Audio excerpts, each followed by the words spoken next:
時代は過ぎて儚まいじらしさ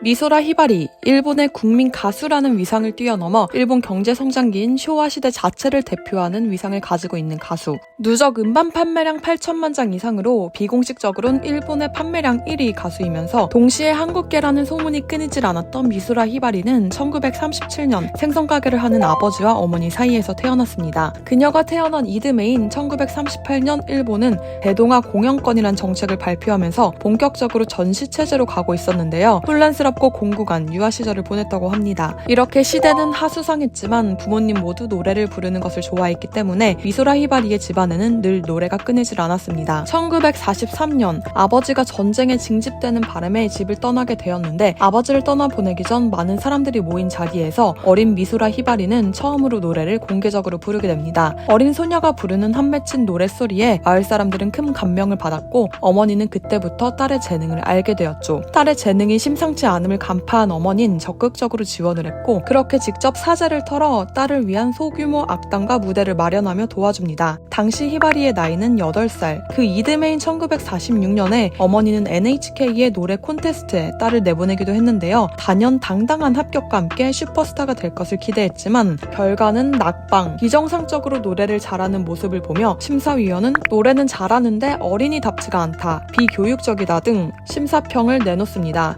하지만 모녀의 열정은 끝이 없었고 다음 연도 봄 요코하마에서 열린 노래자랑에서 심사위원에게 달려가 제발 딸의 노래를 들어주세요 라고 간청합니다. 그 자리에서 미소라 히바리의 노래를 들은 심사위원은 아이라고 보이지 않는 가창력, 배짱, 호소력에 넌 이미 노래 자랑의 단계가 아니다, 가수가 되려면 열심히 해라 라는 한마디를 남겼습니다. 그렇게 9살의 나이에 그녀는 이런저런 무대를 돌며 노래를 부르기 시작했습니다. 전설의 시작이었습니다.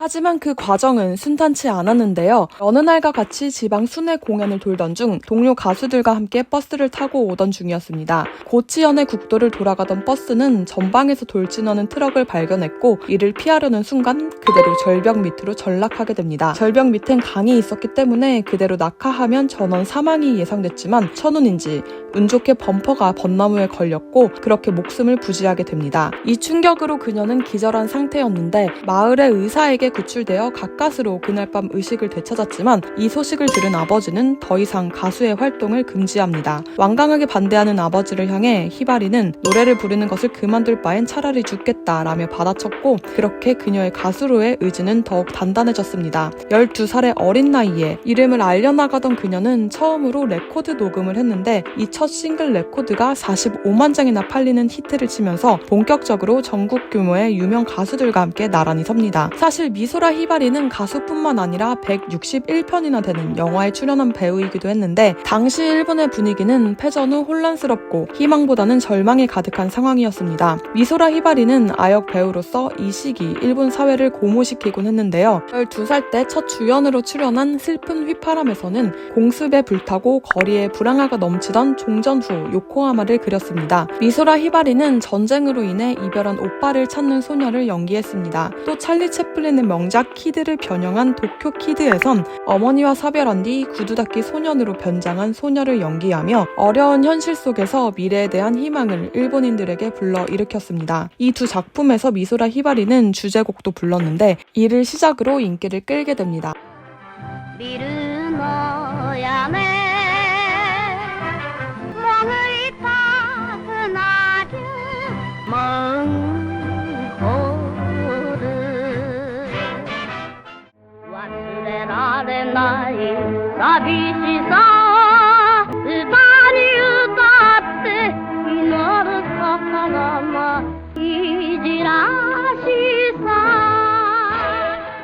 그러던 어느 날 커리어를 크게 전환시키는 계기가 생기게 되는데 1950년대의 고베의 한 극장. 당시 고베를 주름잡던 것은 다름 아닌 야쿠자인 야마구치구미였습니다. 매체가 활발하지 않던 이 시절 연예인들이 공연을 하기 위해선 해당 지역을 나와바리로 한 야쿠자에게 인사를 하는 관행이 있었습니다. 미소라 히바리는 타오카 카즈오라는 남성의 비호를 받았는데 그가 바로 야마구치구미의 3대 구미초였죠. 당시 타오카 카즈오는 히트 퍼레이드라는 히바리라는 연예단을 직접 운영하며 연예계에서 큰 영향력을 확보한 큰손으로 성장하고 있었는데 이 시기 눈에 들어온 게 히바리였고 그 이후부터 직간접적으로 타오카의 지원을 받아 미소라 히바리는 성장하게 됩니다. 그리고 이 비즈니스적 관계는 한 사건을 계기로 더욱 단단해집니다. 1957년 1월 13일 무대에서 노래를 하던 중 어디선가 나타난 여성 팬이 히바리를 향해 무언가를 뿌렸는데 그건 바로 염산이었죠. 이 여성 팬은 과거에도 히바리의 집에 찾아가거나 전화를 걸었고 공연 대기실에도 들어가려고 했으나 제지당한 전력이 있었는데요. 자신을 만나주지 않는다는 이유로 증오는 쌓여갔고 그렇게 커진 미움이 범죄의 동기라고 전했습니다. 다행히도 미소라 히바리는 얼굴에는 큰 상처를 입지 않고 2주 정도의 치료 후 1월 29일 다시 무대로 복귀할 수 있었지만 이 사건을 계기로 히바리는 타오카에게 경호원을 요청하게 됐고 대신 자신의 무대의 흥행권은 타오카가 세운 연예 기획사인 고베 예능사에 맡기게 됩니다. 그리고 고베 예능사는 승승장구하면서 성공 가도를 달리는데요. 야쿠자였던 그가 기획사를 성공시킬 수 있었던 비결은 야쿠자성의 배제. 고베 예능사는 3명의 신입사원을 고용했는데 모두 야쿠자와 하나도 관계가 없는 일반인이었고 연예인을 굉장히 존중해줬다고 합니다. 그렇게 일본의 원탑 가수로 미소라 히바리는 명성을 드높였고 사생활에서도 변화가 생겼는데 1962년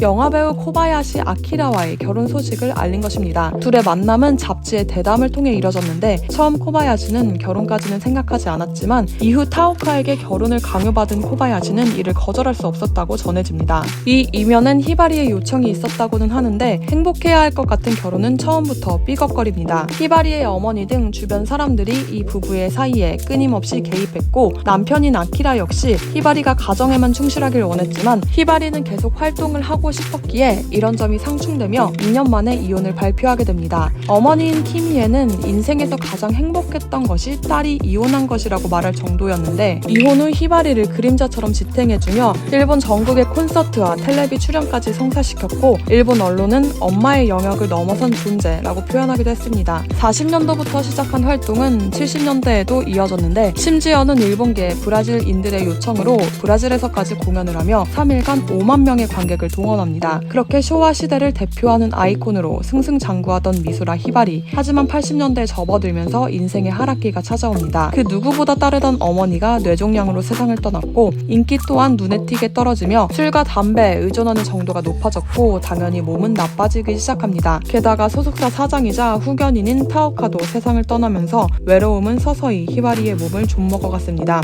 1987년 미소라 히바리는 만성 간염, 대퇴골 괴사 등의 이유로 재기 불가능이란 이야기를 들었지만 수개월간 요양한 뒤 다시 복귀하며 전국 공연을 펼칩니다. 혼을 불사르며 전국 공연을 펼쳤지만 이 와중에도 수차례 입원을 하는 등 아슬아슬한 상황이 계속되었고 초와 일왕이 죽으면서 일본 연호가 헤이세이로 바뀐 1989년 1월엔 대표곡으로 알려진 가와노 나가레노 요우니를 발표합니다. 생애 마지막 곡이 되어버린 이 곡을 발표하면서 앞으로의 저는 넓은 바다로 흘러가는 강인지 어디론가 빠지는 강인지 모르는 것 같아요. 그래서 이 곡은 인생의 노래가 아닌가 싶네요 란 말을 남겼는데요.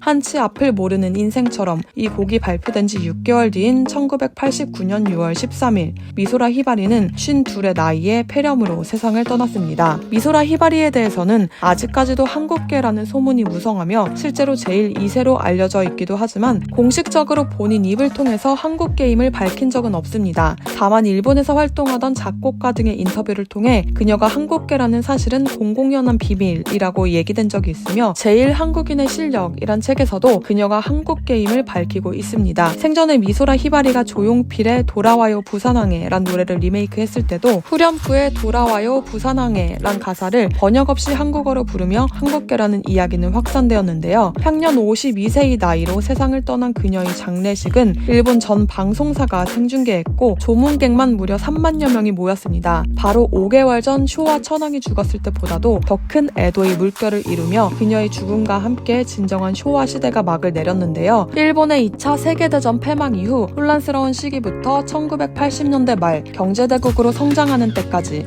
대중과 함께했던 미소라 히바리. 그녀의 인생은 절망 속 일본이 성장하는 시기와 묘하게 일치됩니다. 그녀를 향한 일본 대중의 그리움은 화려했던 시절에 대한 일본인들의 향수와 그리움에서도 비롯된 게 아닐까 싶습니다. 오늘의 영상은 여기까지입니다. 오늘도 영상을 시청해주셔서 감사합니다.